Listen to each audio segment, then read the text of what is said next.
Pai do Senhor, irmãos. Pai do Senhor, irmãos. Tudo bem com vocês?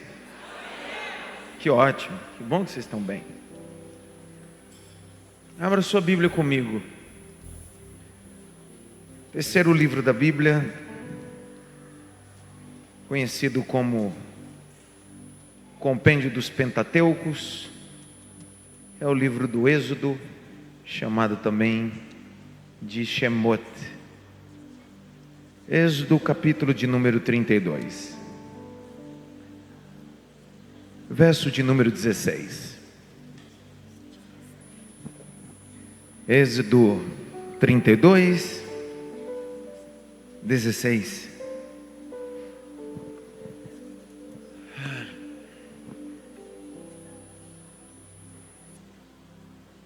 Que bom que Deus me deu o presente de estar com vocês. Eu não me sinto visitante quando eu sirvo a ADSA.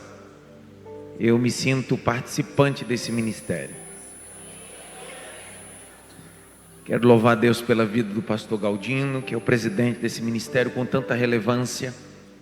Que Deus possa lhe conservar em amor e graça e saúde. Sua esposa, que Deus possa guardá-lo também. Pastor Gerson, Deus abençoe o senhor também. Cumprimento também aos superintendentes, aos educadores, que em todas as ADSAs se esforçam a discipular, conscientizar e inculcar a teologia pastoral aos domingos e, como o pastor presidente disse, pode ser numa segunda, pode ser numa terça, numa quarta, mas isso tem sido maravilhoso. Agradecer a Deus pela vida do pastor Mateus Soares, um amigo que também faz parte de um dos educadores do Itepa Bible College. É bom revê-lo, revê-la Mara, sua família. Rever também o pastor Davi, um amigo. Deus abençoe você, sua casa. Sara, Deus te abençoe e guarde vocês. Estou vendo o pastor Danilo ali, sua esposa. Deus abençoe vocês. Antes de eu abrir o texto e ler, próximo mês, dia 30 de abril, eu vou comemorar 23 anos de ministério. Eu sou a terceira geração de pastor na minha família. Eu me batizei, eu tinha 15 anos de idade. Aos 16 anos eu assumia meu primeiro cargo relevante dentro da igreja. Professor de escola bíblica dominical. E se eu contar para vocês como é que eu me tornei professor de escola bíblica dominical, vocês não vão nem acreditar. Eu sempre fui amante da Bíblia, mas também gostava muito de música, e então eu tive que, naquela época, minha raiz é assembleana, mas belemita, para fora de São Paulo, missão, para dentro de São Paulo, belemita. Então eu tinha muita vontade também de cantar, mexer com música, e meu sonho era tocar o sax. Eu achava que era só pegar aquilo ali e assoprar. Tadinho de mim. Fui direcionado à tarde, aos domingos, a uma bendita aula de música. Naquela época, método Bona de musicalização. O método Bona de musicalização é uma herança para os regentes italianos. É tempo de música. E eu passei os exercícios e fui aprendendo sobre método Bona de música. E intercalando também com os trabalhos de escola bíblica. Entretanto, eu era tão amante da escola bíblica que a gente utilizava uma revistinha que só o professor tinha. Não podia vender para os alunos, só os professores tinham naquela época. Só que, com os contatos internos que a gente tinha, a gente conseguia aquela revistinha de professor. Juntava eu, Fausto, que hoje é pastor, Jorginho, que também é pastor hoje, nós três conseguimos essa revistinha de professor e passávamos a semana toda estudando para pegar o professor na nossa escola bíblica dominical. Eu preciso contar o meu pecado. Juntava um numa ponta, o outro noutra e o outro lá no fundo. Meu temperamento é um pouco mais expansivo. Meu sonho era ser melancólico. Meu sonho era ser fleumático. Não sou. Eu sou colérico.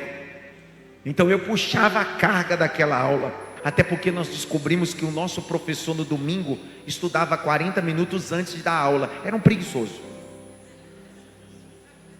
Ainda que ele fosse preguiçoso, não dava direito a gente fazer isso. Mas isso, a gente todo domingo tribulava a aula dele. Até um dia, pastor Petrônio, que bom revê-lo.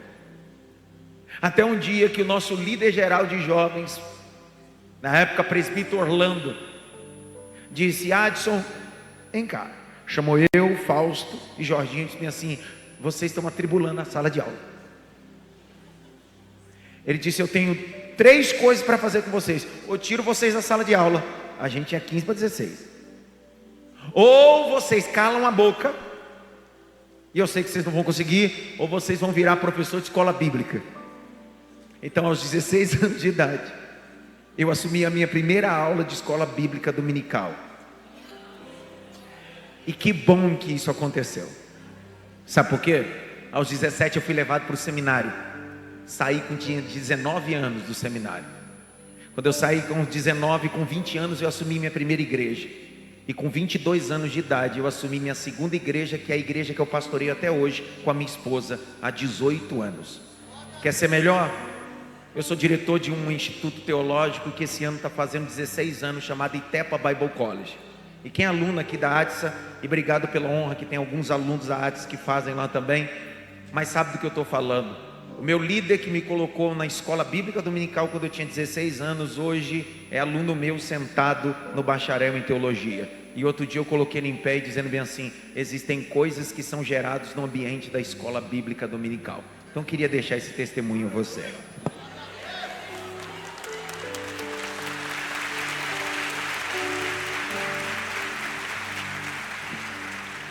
A escola bíblica dominical me abençoou tanto,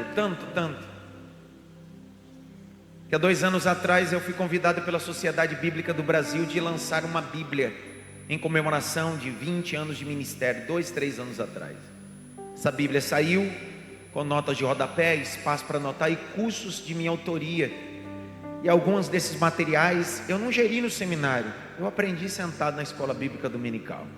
Essa Bíblia saiu há 2, 3 anos atrás e graças a Deus vendeu mais de 10.000 exemplares para a glória de Cristo.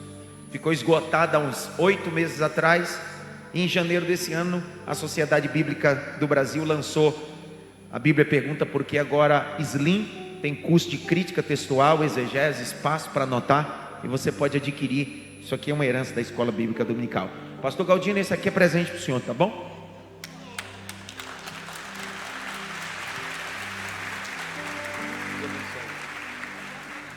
Vamos tirar um retrato.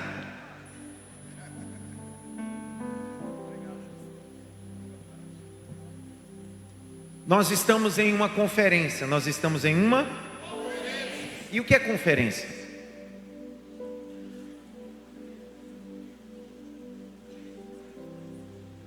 Fala comigo. Há uma diferença entre congresso e conferência. Nós estamos em uma conferência. Boa se faz com caneta na mão. Levanta a caneta, só para me ver aqui. Levanta a caneta. Levanta essa caneta. Ótimo. Primeiro elemento está ótimo. Já que é uma conferência bíblica, peraí, é inadmissível estar numa conferência bíblica sem a... Levanta a Bíblia, só para me ver. Queria ver a Bíblia. Cadê sua Bíblia? Bíblia. Deixa ela levantar. Se tiver alguém do seu lado sem a Bíblia, sem querer, deixa cair na cabeça dele. Oh, desculpa. Vê se a próxima vez ele traz. Se ele se perturbar, porque está endemoniado. Bíblia é assim mesmo, ela manifesta essas coisas. Pastor Mateus nos nutriu aqui na primeira parte. Depois fomos sacudidos pela Sara Farias. Então meu papel aqui é só conferir, só pontuar algumas coisas aqui e a gente ir para casa debaixo da bênção, ok? Capítulo de número 32, verso 16, olha o que está escrito. Tem outro microfone aí? Vou colocar alguém para ler para mim. Tem? Dê para o pastor Mateus esse microfone lá, por favor. Obrigado, viu? Vamos aplaudir Jesus pela vida desse príncipe de Deus ali. Entregue o pastor Mateus, ele vai me ajudar hoje. Lê, pastor Mateus, 32:16. Vai logo. Tira o mute desse microfone. Isso, agora foi. Foi ainda não? E aquelas Essa daí, é isso aí, vai.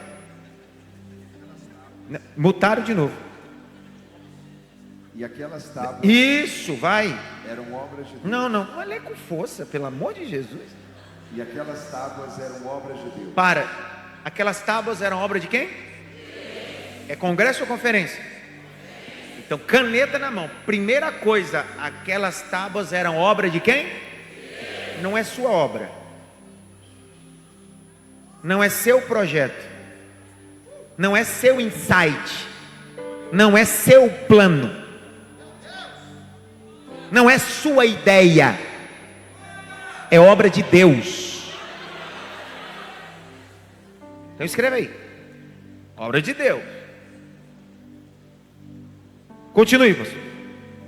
Também a mesma escritura era a mesma escritura de Deus. Então, a obra de quem que é? Não, fala comigo, eu sou carente, vamos lá. Fala comigo. A obra de quem que é? E a escrita de quem que é? Você não tem nada. E Deus é especialista em levantar gente que não tem nada. Eu vi um glória. Deus é especialista em gente que não tem. Porque olha o texto do Êxodo, capítulo 3, está escrito assim, ó: e foi Moisés com as ovelhas de Jetro ao monte de Deus. As ovelhas eram de Jetro, o monte era de Deus. Por isso que a sarça queimou e Deus chamou ele. Porque toda vez que você acessa o céu achando que você tem ou é alguma coisa, o céu nunca vai se revelar. Mas toda vez que você entende que é tudo por Ele, para Ele, são todas as coisas,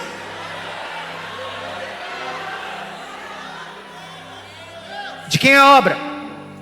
Não, fala comigo, de quem é a obra? E a escrita da obra? Moisés não tem nada. É por isso que Deus vai fazer de Moisés um grande educador.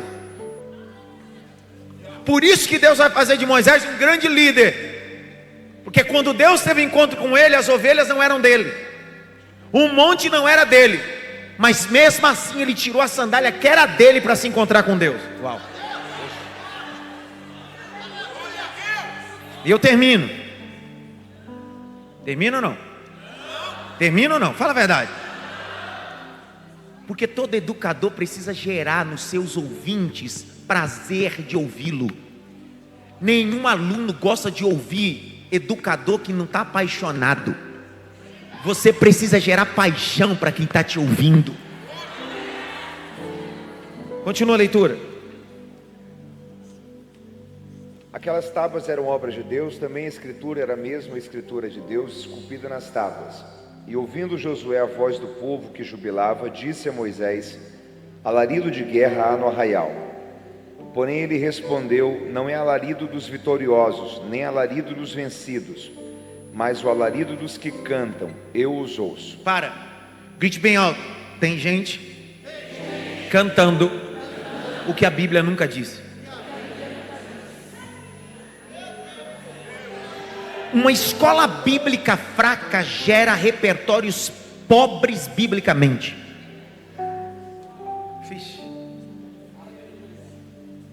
dos mais brilhantes pregadores, John Wesley, junto com seu irmão, estabeleceu um princípio básico: que na igreja se canta o que a Bíblia diz.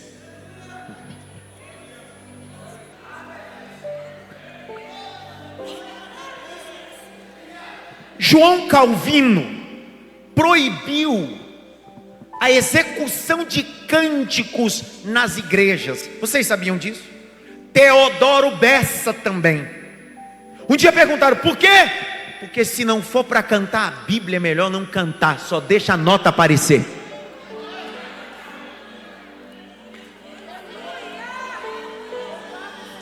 Pós-modernidade, é só você olhar como pesquisador e sociólogo. Eu posso dizer para você, por que dos últimos 15 anos para cá, o repertório musical tem tido tanta pouca informação bíblica? Porque a escola bíblica se enfraqueceu. O que é top na igreja é o culto de libertação, é o culto de empresário. Eu não estou dizendo que esse culto não é importante. Entretanto, migramos dos cultos de escola bíblica para o culto de revelação, o culto de profecia, o culto de empresário, e é por isso que estamos enfraquecidos sociologicamente. Vai falar nada comigo, né? Congresso ou conferência? O que eu estou fazendo aqui?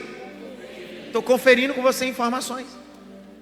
Todos os grandes homens de Deus foram formados e gerados não no culto da campanha. Torno a repetir novamente, eu não estou criticando o culto de ciclo de oração, aonde minha avó dirigiu por mais de 30 anos e minha mãe também. Eu não estou criticando, mas é na escola bíblica que a gente aprende a não ficar em pé, mas se assentar para anotar. Todos os grandes avivamentos da história não aconteceu com ninguém em pé pregando, aconteceu com a multidão sentada aprendendo. O sermão da benfitude de Jesus, ou sermão da bem-aventurança, Jesus não fez com o público em pé, vindo à frente ao altar. Jesus fez todo mundo sentar. Jesus ensinou de Mateus 5 até Mateus capítulo 7. Quando Jesus quis multiplicar os pães, Jesus disse: eu não posso multiplicar com gente em pé, senta também. Quando Jesus foi derramar o Espírito Santo no cenáculo a 120, ele disse: não quero ninguém em pé, senta também. Quando eu ia para o culto da campanha, meu sonho era ser o pregador. Quando eu ia para o culto tal, meu sonho era cantar. Mas na escola bíblica, meu sonho é aprender.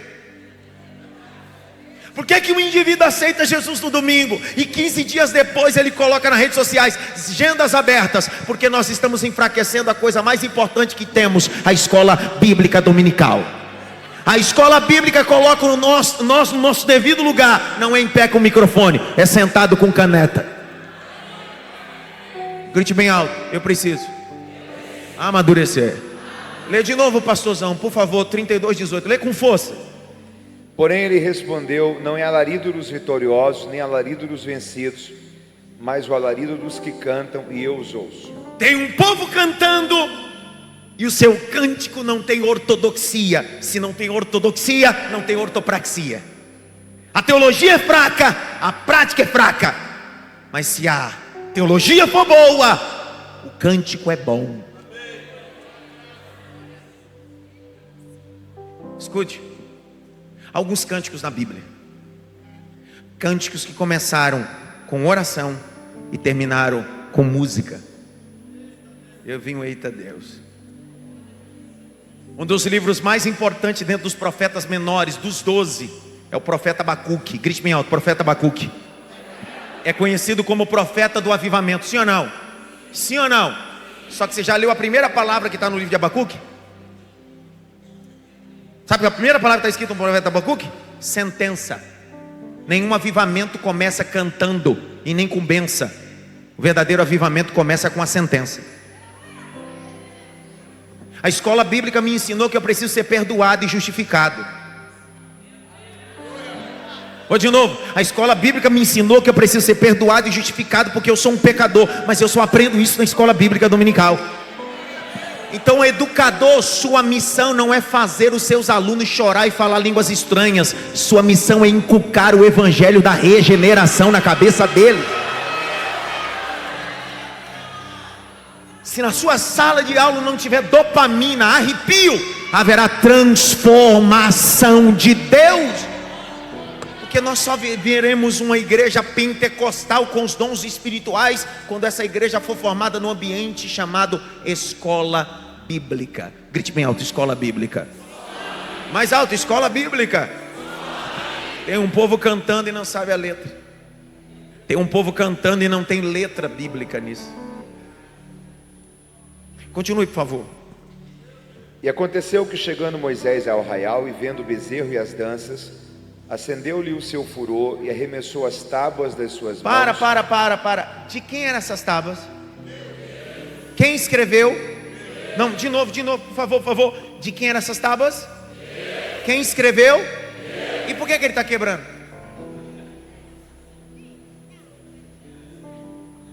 De quebrar a cabeça deles. O problema é que a gente vai quebrando a única coisa que pode mudar. Eu vi um é. O problema é que a gente vai tirando do culto a única coisa que tem o poder de transformar. Eu vou até o final hoje. Hoje eu vou. Eu vou até o final hoje. Sabe qual é o problema? É que a gente está quebrando aquilo que a gente não fez. A gente está quebrando aquilo que a gente não escreveu. Tudo porque tem um grupo dançando e celebrando um bezerro. Nós estamos mudando de escopo só porque algumas pessoas estão dizendo é melhor ter um bezerro. Mas eu tenho uma palavra aos educadores: a gente não vai quebrar a tábua da lei, não. A gente não vai deixar enfraquecer o culto de ensino, o culto de escola bíblica. Não vamos trocar a lei de Deus e a palavra de Deus por nenhum entretenimento, porque a palavra de Deus continua sendo o centro do nosso culto. A Bíblia tem o que os homens odeiam. O quê? A Bíblia tem o que os homens odeiam. Pergunte a mim, o quê? A verdade. A Bíblia tem o que os homens odeiam. O quê? A Bíblia tem o que os homens odeiam. O quê? Toda vez que eu quebro a tábua da lei, deixo de expor a verdade, o que eu faço não é transformar, é deformar. Tem um camarada que está em um cume da montanha, recebendo de Deus coisas importantes, e quando vê aquela cena, se chateia.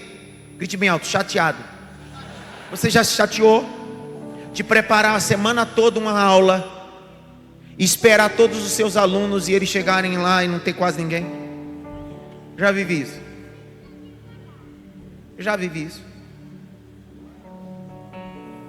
Se fosse o culto da revelação, estaria como?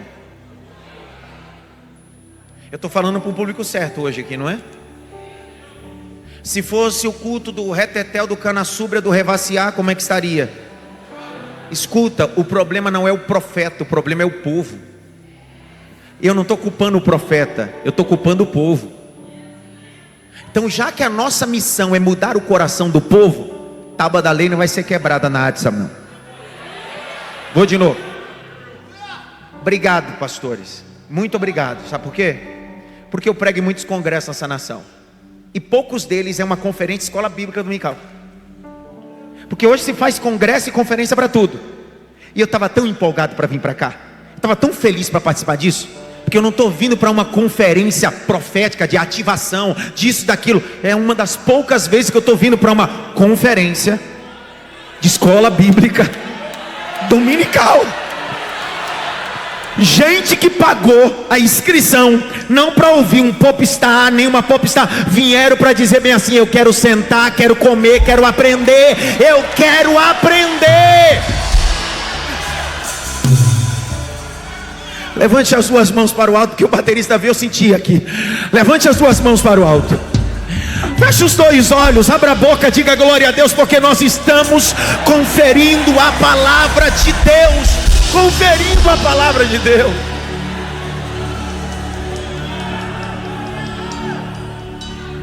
Pastor Mateus, lê o 19, por favor, de novo. Lê com aquela força, aquela voz do pregador, aquela. E aconteceu que chegando Não é esse não, Mara, não é essa voz não. Não é essa voz. A voz do pregador dele não é essa não, Mara. Vai, lê. E vendo o bezerro e as danças, acendeu-lhe o seu furor e arremessou as tábuas das suas mãos e quebrou-as ao pé do monte. Grite bem alto assim: as tábuas eram de Deus, escritas por Deus. Olhe para cá, me dê 20 minutos e eu finalizo. Moisés é a pessoa mais importante depois de Abraão no conceito veterotestamentário. Dentro das 3 religiões monoteístas, islamismo, judaísmo e cristianismo, esses 2 personagens têm um papel importantíssimo. Moisés, mais ainda, é conhecido como o pai da mitzvot, pai da lei. A lei em hebraico é mitzvot, e dentro da mitzvot existe o subsídio que nós chamamos de leis cerimoniais. Esse Moisés é responsável disso.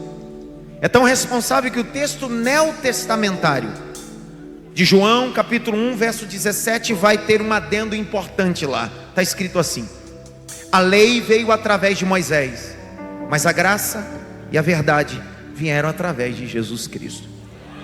O que João está dizendo é: existe uma conexão entre a lei e a graça.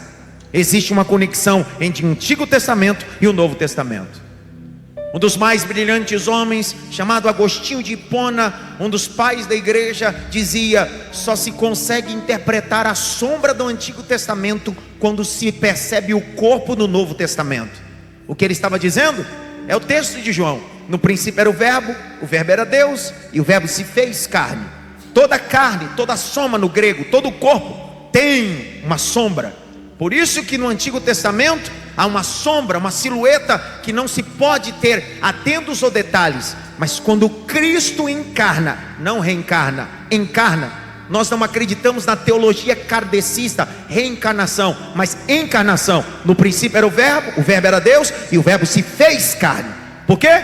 O que Jesus estava dizendo era o seguinte: na época de Moisés, o que vocês tinham era uma silhueta, era uma sombra. Mas a partir de agora, vocês vão ver o que é real, absoluto, glorioso, tremendo. Sou eu, Jesus Cristo. Nos faltaria tempo de falar, e eu sou um pregador panorâmico, biográfico. Eu gosto de biografias de personagens. Nos faltaria tempo para começar desde a primeira aparição de Moisés até a sua morte. Mas eu queria fazer alguns pontos importantes até chegar no capítulo 32, sem ser cansativo e sem ser prolixo a você. Primeiro detalhe importante é que o capítulo de número 2 do Êxodo, o povo estava sendo afligido. Grite bem alto: afligido. Mais alto: afligido. Afligido por quê? Porque inicialmente eles acessaram o Egito através de José. Foram 70 almas. O patriarca que desceu ali com eles foi Jacó, pai de José. Eles acessam o Egito em um tempo de escassez para desfrutar o tempo de benefício através de José, porque Deus era com José. Entretanto, depois da morte de José, o faraó não conhecia a história de José e começou a subjugar o povo, oprimir o povo, flagelar o povo. Só que o texto diz que quanto mais ele perseguia, mais o povo crescia. Quanto mais ele vinha com oposição, mais o povo crescia, porque o povo não pertencia a um rei da terra, aquele povo pertencia ao Senhor Deus Todo-Poderoso. Dentro desse contexto, 2 decretos foram estabelecidos, segundo um dos mais brilhantes teólogos biblistas, na minha opinião, chamado Norman Geisler.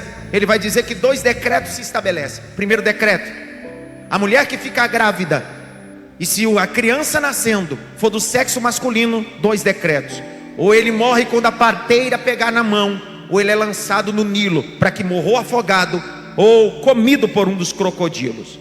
Só que tem um detalhe: naquela época não havia ultrassom, nem chá revelação. E não tendo chá revelação, nem ultrassom, as mulheres hebreias começaram a se obter algumas coisas. Entretanto, uma mulher aparece. O nome dela é Joquebede. O nome do esposo dela, Arão, não Arão. Arão é o nome do filho, Arão é o nome de Joquebede, do marido de Joquebede. Eles decidem correr o risco. Correndo o risco, chega o dia do parto. Segundo o costume judaico, o parto acontece dentro da tenda com as parteiras e o pai fica do lado de fora, esperando a notícia. E eu imagino Arão do lado de fora na expectativa, dizendo: se for menina, vive. Se for menino, vai dar ruim. Se for menina, vai dar bênção. Mas se for menino, corre o risco. Só que o texto vai deixar obscuros detalhes. Mas uma coisa que a gente sabe é que naquele dia na tenda de Arão, o que veio não foi uma menina, foi um menino. E na tenda de Arão não houve morte na tenda dele. Houve livramento de Deus, porque eles decidiram correr o risco. Continuando o texto diz que depois do nascimento do menino, o menino não recebeu nome. O menino não recebe o nome nem por Arão e nem por Joquebede. Eles escondem o menino por 3 meses. Quantos meses? Quantos meses? 3 meses escondido o menino dentro da tenda, até uma hora que não dá para esconder mais. É o capítulo 2 que diz isso. Porque existem coisas que podem tentar esconder, mas o processo da vida é natural. Uma hora vão ter que revelar aquilo que Deus colocou dentro de você. O texto diz que ela teve que colocar para fora. Colocou para fora do ventre, colocou para fora da tenda. Do ventre da tenda. Eu estou olhando ali o relógio. Fora do ventre, fora da tenda. O texto diz que ela decide pegar o menino e ir nas margens do Nilo. Ela não coloca o menino para descer. É geografia bíblica. Se é professor de escola bíblica sabe que ali não teve nenhum tipo de milagre de cesto subindo nem cesto descendo. Caprichosamente Joquebede vai escolher o lugar. É cunho proposital, porque tudo que você gera, você coloca num ambiente que pode gerar livramento. Só que você não der glória, agora você vai ver. Ela poderia utilizar qualquer tipo de matéria-prima para colocar. Qualquer tipo de matéria-prima para colocar um menino sem nome. Só que o texto diz que ela pega junco. Grite bem alto, junco. Junco popularmente é chamado de papiro. Grite bem alto, papiro. Papiro era uma planta aquática que nascia nas margens e na planície do grande Nilo. Só que tem um detalhe: a maior biblioteca do mundo antigo ficava em Alexandria, que era a capital do Egito. E por que Alexandria tinha a maior biblioteca? Porque a matéria-prima que era produzida do livro se dava no Nilo, que ficava no Egito. Essa mãe vai para o Nilo e ela poderia utilizar qualquer tipo de coisa, mas ela pega a matéria que servia para escrever livro e coloca o menino dentro. Era para o senhor ter dado glória. Vou de novo. Ela pega o menino e pega a matéria-prima que servia para escrever livro e coloca o menino dentro. De novo. Ela pega a matéria-prima que serve para escrever livro, pega o menino que ela gerou e colocou dentro. Porque para ela aquilo não é um menino, para ela aquilo é um conteúdo de um bom livro que vai chegar até as nações. Só que o livro não tem tema, porque quem dá o tema ao livro é a princesa. Cara, você não vê isso aqui, olha que lindo. A princesa vai para o papiro que é junco, pega o menino, e quando ela tira o menino, ela diz assim: o nome do menino é Moshe, Moisés, tirado das águas. Está cheio de gente como a princesa no Egito, nunca escreveu nada, mas está doido para dar tema para a história daquilo que você escreveu. Vou de novo. Tem gente que nunca escreveu um parágrafo, nunca contou história nenhuma, e chega na nossa história e diz assim: eu quero dar o tema ao teu livro. Mas fica tranquilo, a história e o conteúdo é seu. A história e o conteúdo é seu.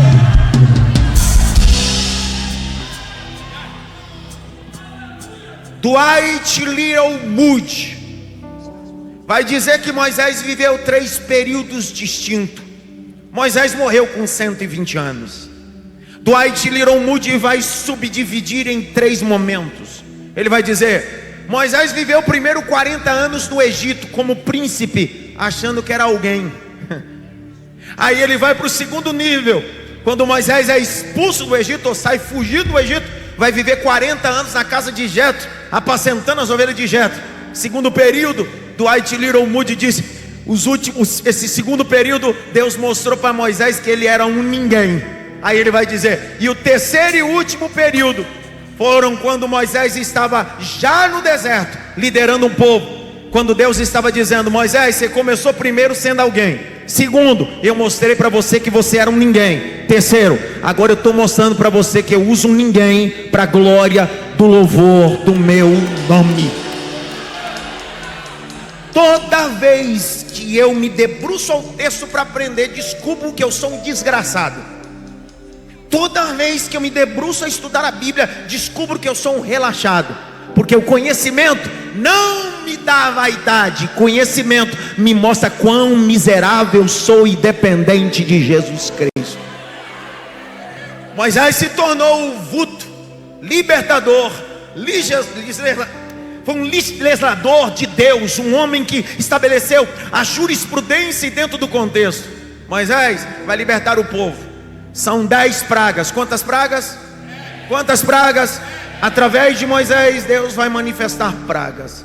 Moisés era só um pastor de poucas ovelhas que nem era dono. Deus decidiu entregar quase 2 milhões de pessoas na mão dele. Porque alguém que é fiel em poucas ovelhas, quando Deus coloca muito, continua sendo fiel ao Deus Todo-Poderoso. Historiador Flávio Josefo vai dizer que entre 2,5 milhões a 3 milhões, a Bíblia vai dizer que foram 600 mil só de homens. Então você imagina a magnitude de pessoas. Moisés sai liderando um povo, não só de povo hebreu, mas de gente chamado vulgo misto no meio.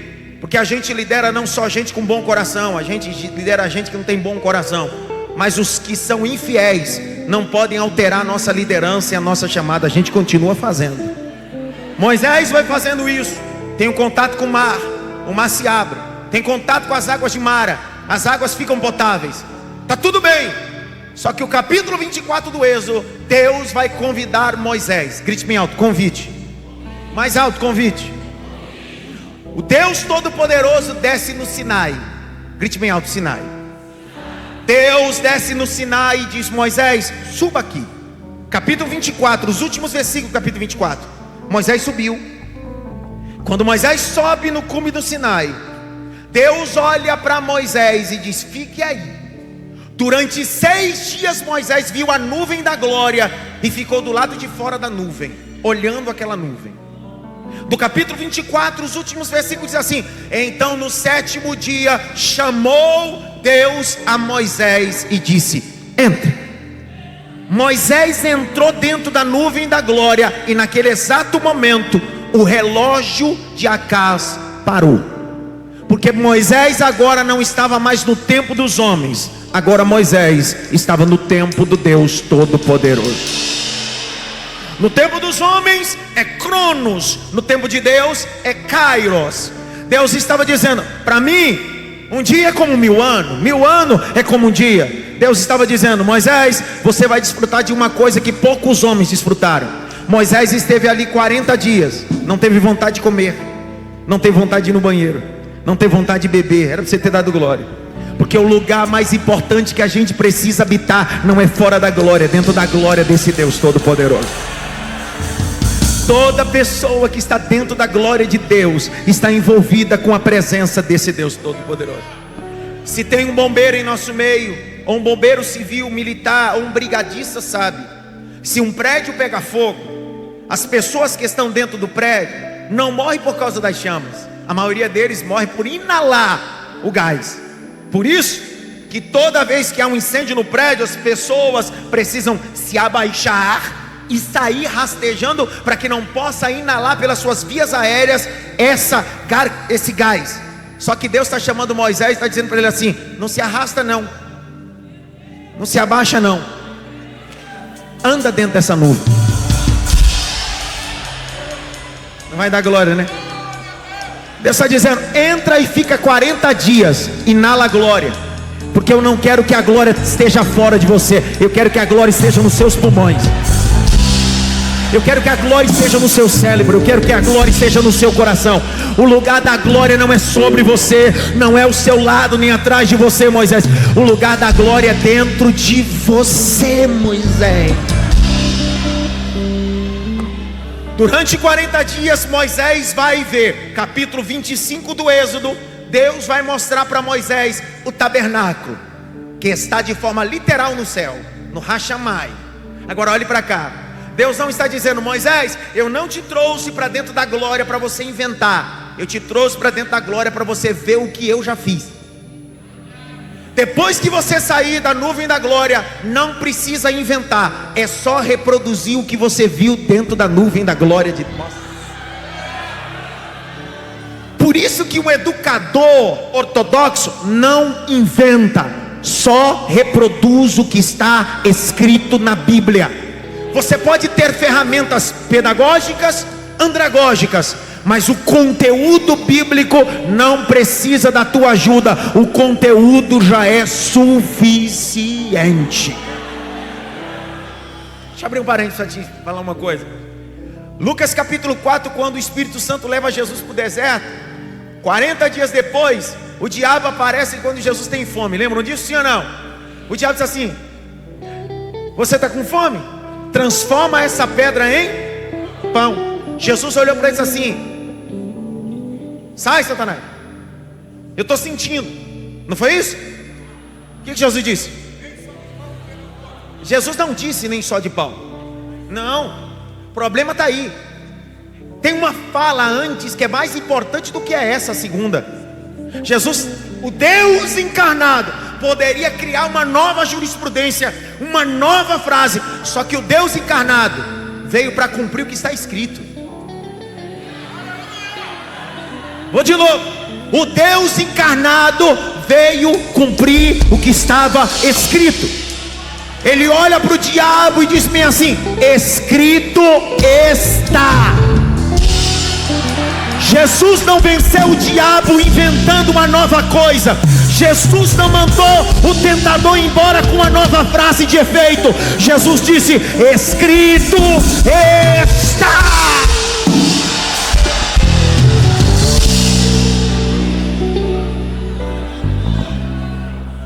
Pega na mão de alguém e diz assim: está escrito, não precisa inventar. Está escrito, não precisa inventar. Eu tenho uma agonia de pregador e gente que inventa aquilo que a Bíblia nunca disse. Com tanta coisa na Bíblia para se falar e se cumprir, tem gente inventando o que não tem necessidade. Deixa eu te contar uma coisa. Existem 312 profecias a despeito de Jesus no Antigo Testamento. Jesus, do dia que ele nasceu até o dia que ele morreu, ele cumpriu as 312 profecias que estavam escritas sobre ele. Por isso que na cruz do Calvário ele abre a boca e diz assim: está consumado. Ele estava dizendo: eu cumpri tudo que estava escrito. Eu cumpri tudo. Cumpri. Já que ele é a libação da minha mitzvot, do meu cerimonial, ele está dizendo: eu não vim estabelecer um novo sem antes cumprir o velho. Só tem valor o novo, porque ele esgotou o velho.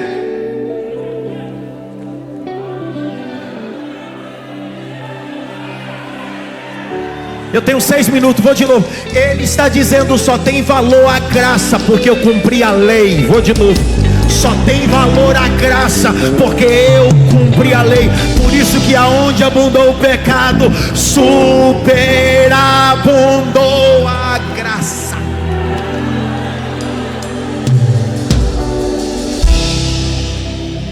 Caminho para o final. Moisés está 40 dias dentro da nuvem da glória, inalando o que? Glória. A glória está entrando pelo nariz.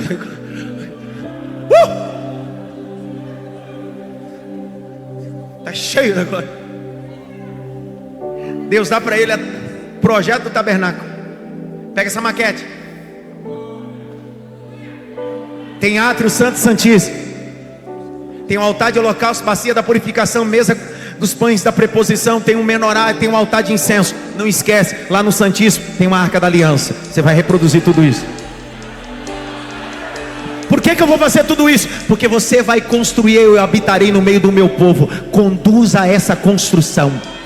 Um educador precisa entender que ele constrói um projeto no coração dos seus ouvintes.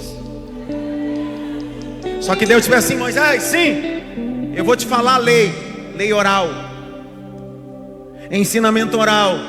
Deus vai falar os 10 mandamentos para ele. Só que Deus vai assim: Não só vou falar, mas vou te entregar escrito. Capítulo 31, pastor Mateus, mas lê com força, aquela voz de pregador. 31, 18, para ver se ele dá um glória. Vem comigo, vai. Põe na tela, põe na tela. E deu a Moisés. Não, deixa pôr na tela, falta 4 minutos. Meus 4 minutos eu uso do jeito que eu quero, vai. É 31, 18 ou 32? 31, 18, 31, 18. E deu a Moisés. Não, deixa aparecer ali. Aí tá no... Pastor, tem que... vai ter que colocar minuto a mais. E deu vai. Não, lê com força. E deu a Moisés, quando acabou de falar com ele no monte de Sinai, as tábuas do testemunho, tábuas de pedra escritas pelo dedo de Deus. Deus está dizendo: eu poderia só falar, mas decidi. Baterista, você ter vindo comigo, cara. Vou de novo.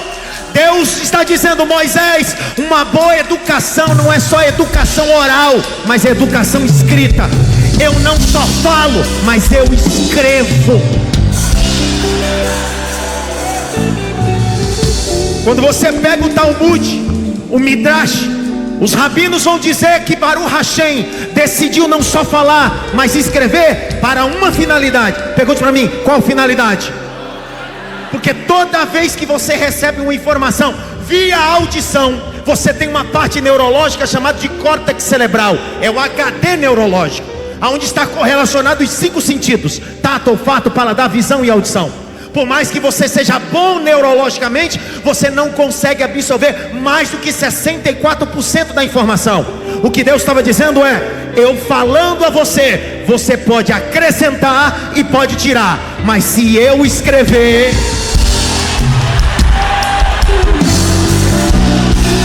Eu vou de novo, pastor Davi, que você não deu glória. Vou de novo. Deus estava dizendo: eu falo, eu escrevo. Se algum dia você tiver dúvida, não inventa, só é ler.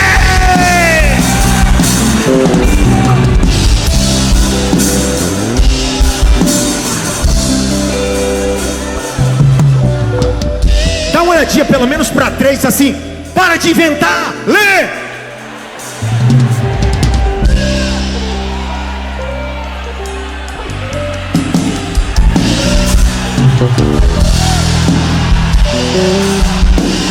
Na Axa Brasil há uma geração com o livro aberto. Há uma geração do livro aberto.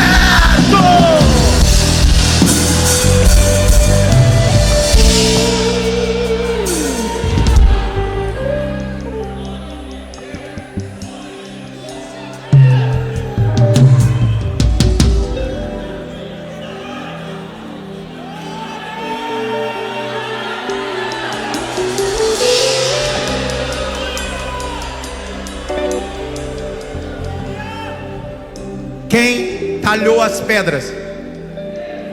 Quem talhou as pedras? Quem escreveu nas pedras? Quem quebrou aquilo que não escreveu e não construiu?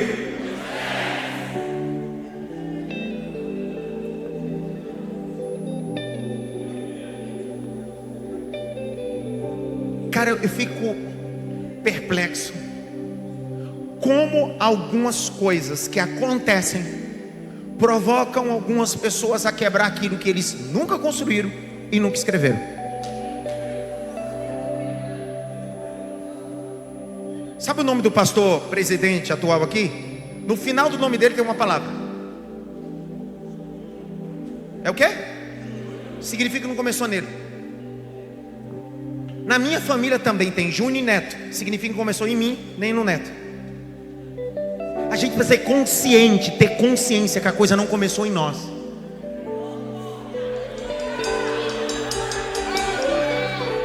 Como eu presido uma igreja, pastor Galdino preside um grande ministério, nós somos tentados todos os dias a quebrar a tábua da lei para dançar junto com o bezerro.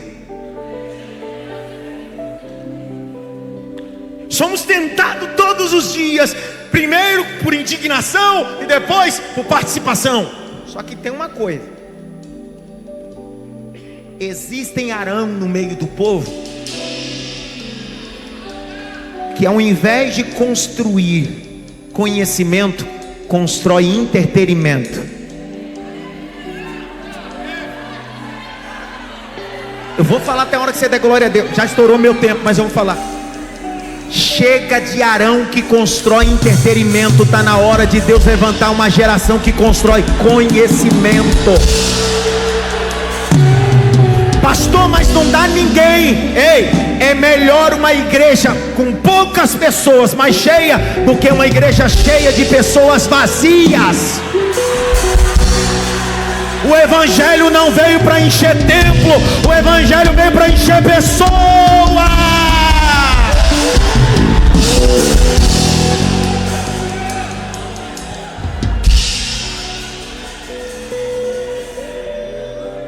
De quem era a tábua? Quem escreveu? Quem quebrou? Deus disse: beleza.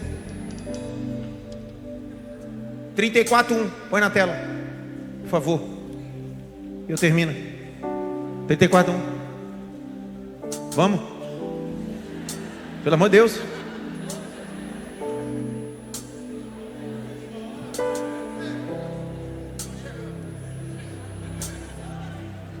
Próxima vez que eu vim, a gente lê esse texto. Eu termino. Fica em pé.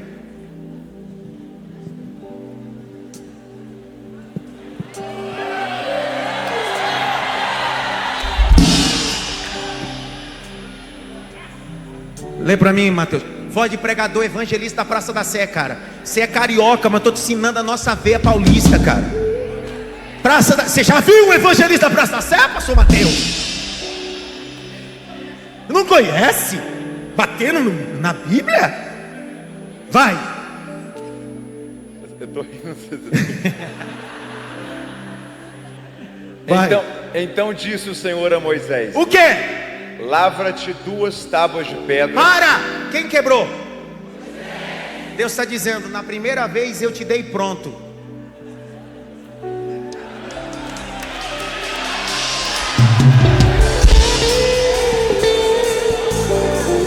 Já que no seu piti você quebrou o que eu fiz e o que eu escrevi, lavre você, eu não vou te ajudar. Acabou, glória.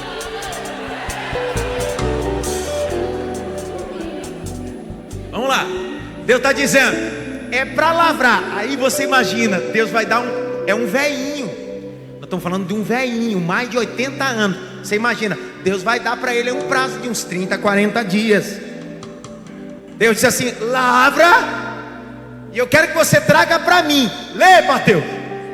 Lavra-te 2 tábuas de pedra como as primeiras, e eu escreverei nas tábuas as mesmas palavras que estavam nas primeiras tábuas que tu quebraste. 2. E prepara-te para amanhã. Para.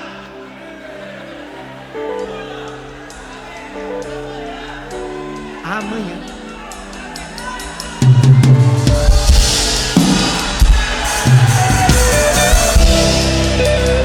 Só que tem um problema. Deus está dizendo: você quebrou, você lavra. Só que amanhã tem um prazo, e não é meio-dia, é de manhã. E ó, na primeira vez eu te entreguei essas tábuas no cume do Sinai. Não é porque você quebrou que eu vou descer para escrever. Se você quiser que eu escreva, suba você.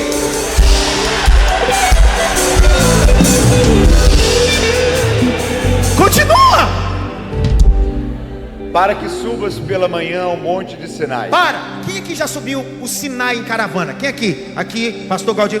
Quem já subiu o Sinai sabe que o Sinai você precisa se preparar na madrugada e começa a subir das 4 da manhã. Você utiliza de 4 a 6 horas para subir. É ou não é?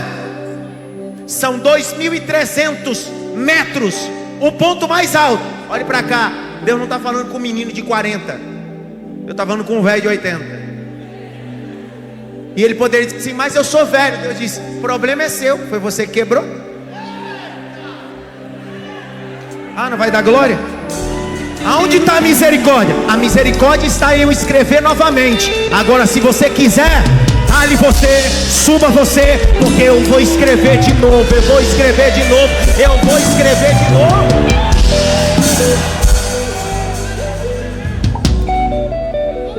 Moisés vai subindo 1000 metros, 1500, e Deus lá em cima do Sinai, na nuvem da glória.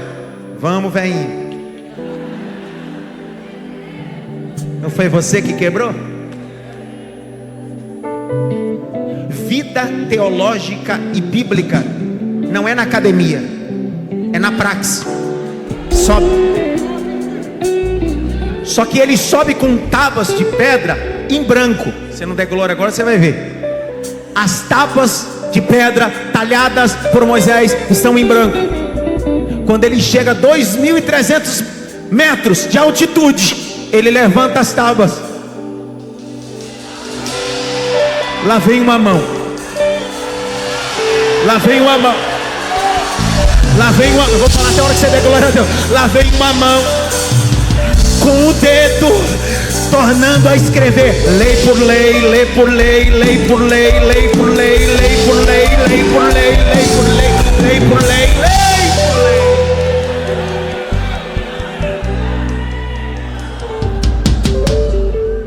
Pai, nós te damos graça por essa noite. Te bendizemos porque o Senhor é tão bom. Obrigado pela vida do pastor Galdino, sua esposa. Obrigado pelos vice-presidentes. Obrigado pela vida do nosso coordenador geral. Obrigado pela vida dos coordenadores. Obrigado pela vida dos educadores. Obrigado pela vida do pastor Mateus, da Sara Farias. Obrigado, Senhor, por todos os envolvidos nessa conferência bíblica escandalosa de maravilhosa. Porque o Senhor mudou nosso coração, mudou nossa mente, mudou as nossas audições. Obrigado, Senhor, porque o Senhor é grandioso. Meu desejo, Senhor, é que na ADSA Brasil haja cultos poderosos que comecem na escola bíblica dominical. Será que você pode aplaudir?